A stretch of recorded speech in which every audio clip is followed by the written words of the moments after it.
And welcome back to our series on converting an ambulance to an RV. Now the good news is we're almost done. We're going to take a look inside. The bad news is we have about 50% more to go. It's just a never-ending series of details that need to be worked on, and it keeps going and going and going. But you'll certainly see a lot of progress. Let's start by taking a look inside.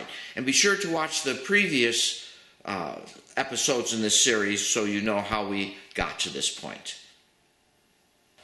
So let's go into the main entrance and do a quick look at our recent construction.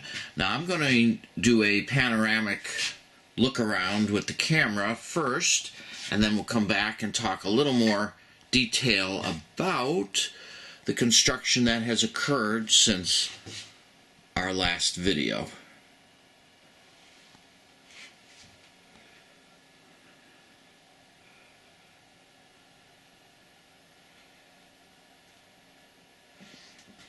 And then up front,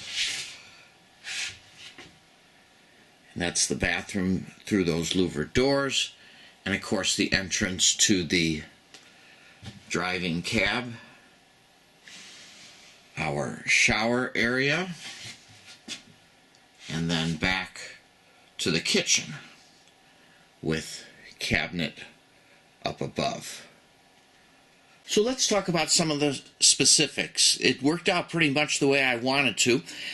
Across the back here we have the bed.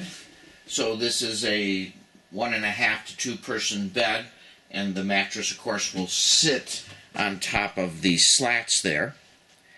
And then the seating area over here, this seat was reused from the old ambulance, and then of course we have a nice table that's on a swivel, and we can swivel that away or put it anywhere we like for eating or whatever. It's on one of those swinging arms that's actually very, very nice. But this spot that I'm sitting on also turns into a bed. Now it's hard to tell right now, but this bed is on a hinge and swivels up. The back comes out, and then this swivels up, and there's a whole nother bed full length underneath, going underneath this bed here. So it's made for up to 3 people, but certainly 2 people can sleep comfortably and not on top of each other. And here's a closer look at that hinge in the back here. So that whole platform that this seat is sitting on will swing up and away, and then the bed, of course, is the part that's underneath, and that will have a nice foam mattress on it also.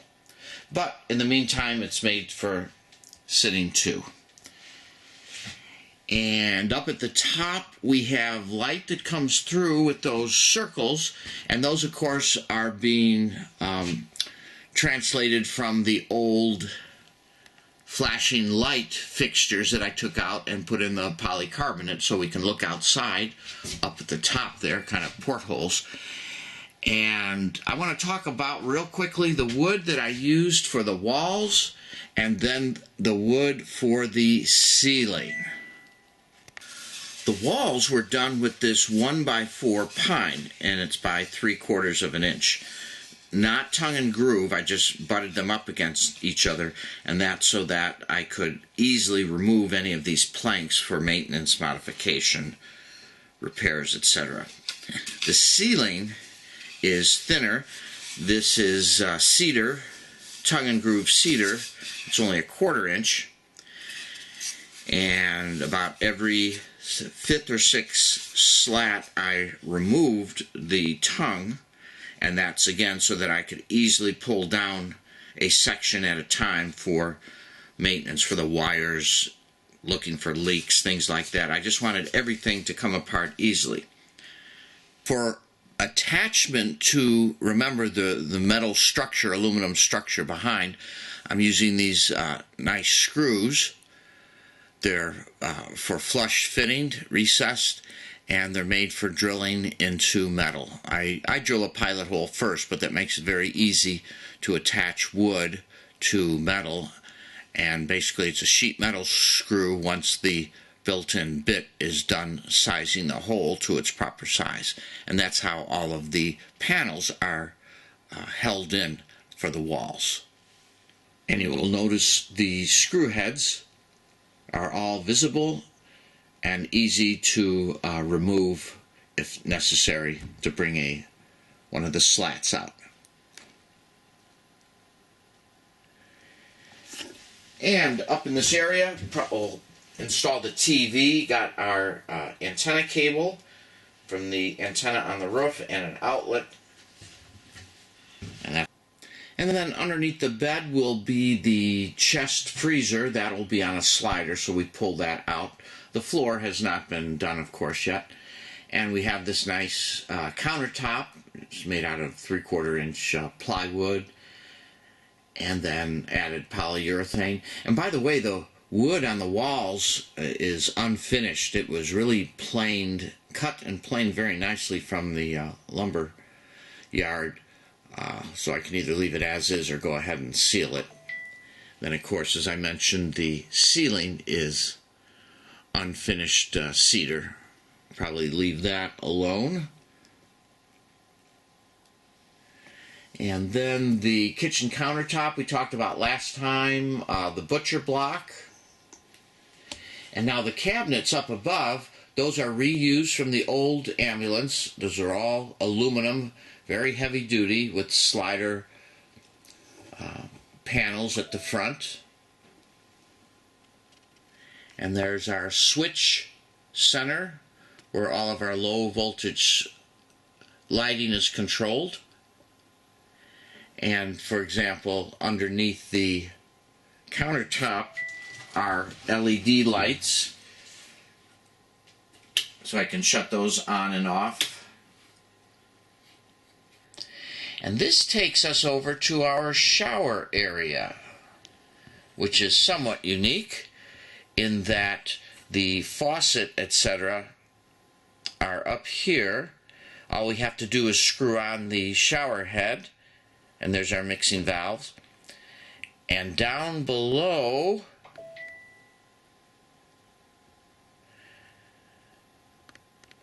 that platform, which we use to slide in and out of the main cab area, if we take that top off, we have our shower basin.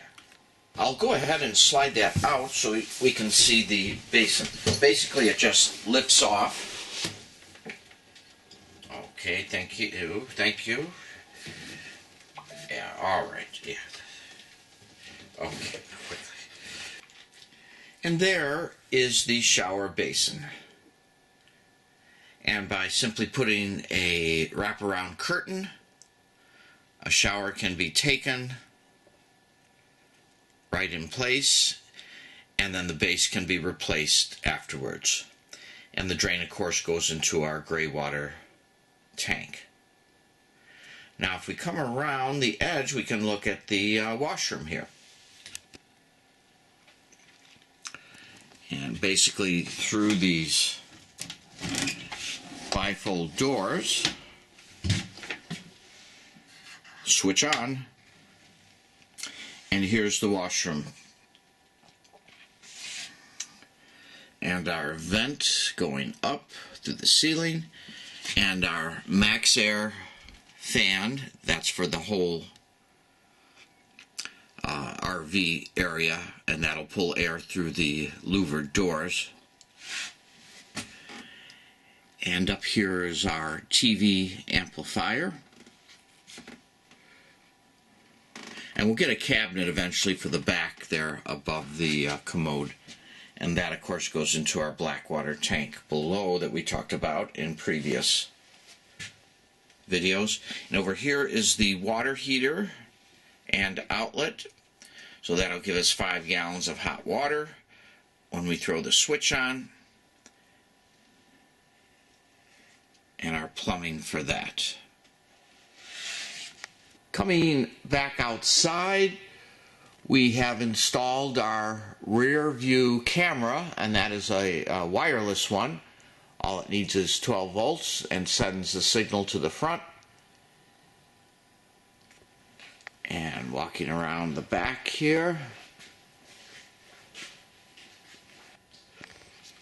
And then one last look at our electrical area. We have all 3 lithium batteries connected. So we have our 300 amp hours of 12 volt power, along with our converter and an inverter from Victron, along with our solar controller and our 12 volt controller from our alternator in the vehicle.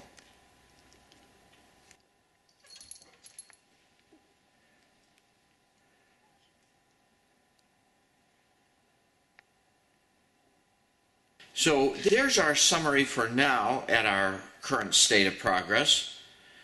We got a whole bunch of things to keep working on, the floor for example, and then we got to test out the plumbing.